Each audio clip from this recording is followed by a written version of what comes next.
time for a check on your forecast. John Elliott live for us at the Old Homestead Steakhouse downtown in the Meatpacking District. He's there helping you get ready for Thanksgiving and for whatever the weather has in store for us the rest of the day and the week ahead. John. Yeah, there are going to be some changes, some welcome changes, potentially by Thursday, some very beneficial and desperately needed rain. Let's go outside right now and take a little time to learn a little bit of science out there. So this is the view in the city. Now, earlier in the week, we had an inversion layer. What's that? That means when you go up in the atmosphere, typically it cools, but there was warm air aloft, so it capped the smoke in. Well, now we do not have an inversion layer, so the air quality is actually good as reported in the park. But closer to some of these fires, you're seeing more issues. That Inwood fire would just come right down the West Side Highway, and then it would shift.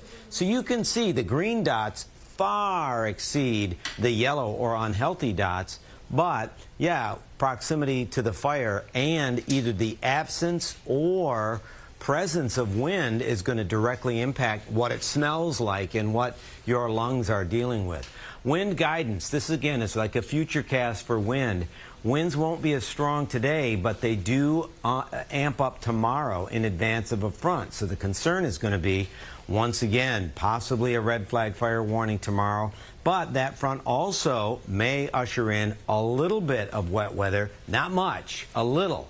The big deal is going to be Thursday. That is something Vanessa and I, Tony, and Lonnie will be kind of zeroing in on, because that's really our best bet. And the European model, I'm almost afraid to see my next graphic because this is updated all the time. So European is still pretty bullish for 7-day totals exceeding 3 inches. It's the outlier, so that's what we're going to be watching in the 7-day forecast. Monday, a chance of a shower. That'll be our last warmest day for a while. And then we see a better chance of rain coming in Thursday. Some of that will linger into Friday. Real quickly, I want to show you a graphic about gluten-free options. I'm fascinated by gluten allergies because 6% of Americans have them. NYU Langone reporting that a third of us are trying to avoid gluten. So you can have gluten-free gravy.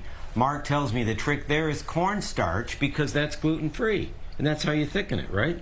And then you've got amplified mashed potatoes. Mashed potatoes gluten-free, but you can amp them up. And then gluten-free stuffing, and it's all about the bread. So, Mark, first off, I wanted to, turkey is gluten-free, right? Naturally gluten-free, John. So that's good for gluten-free folks trying to avoid gluten-free. Yes. What are these amped-up mashed potatoes? Are they just louder? No, they're not loud. They're just more delicious. Get it? This is the Old Homestead amplified mashed potatoes. Now, everybody has their recipe for a mashed potato. Ours, we do a basic recipe of just grounding up the potatoes, Sure, getting it ready. There's no exact science for that. But what we do is we use natural butter and cream, and of course, as you said, if you want to thicken that, make sure you use the cornstarch. Yeah. Yes. And what we add to this is 3 different types of mushrooms: hen of the woods, porcini, and cremini mushrooms. Yeah, which definitely amps it up. You say with the stuffing or dressing, it's all about the bread, right? It's all about the bread when it comes to making a gluten-free stuffing.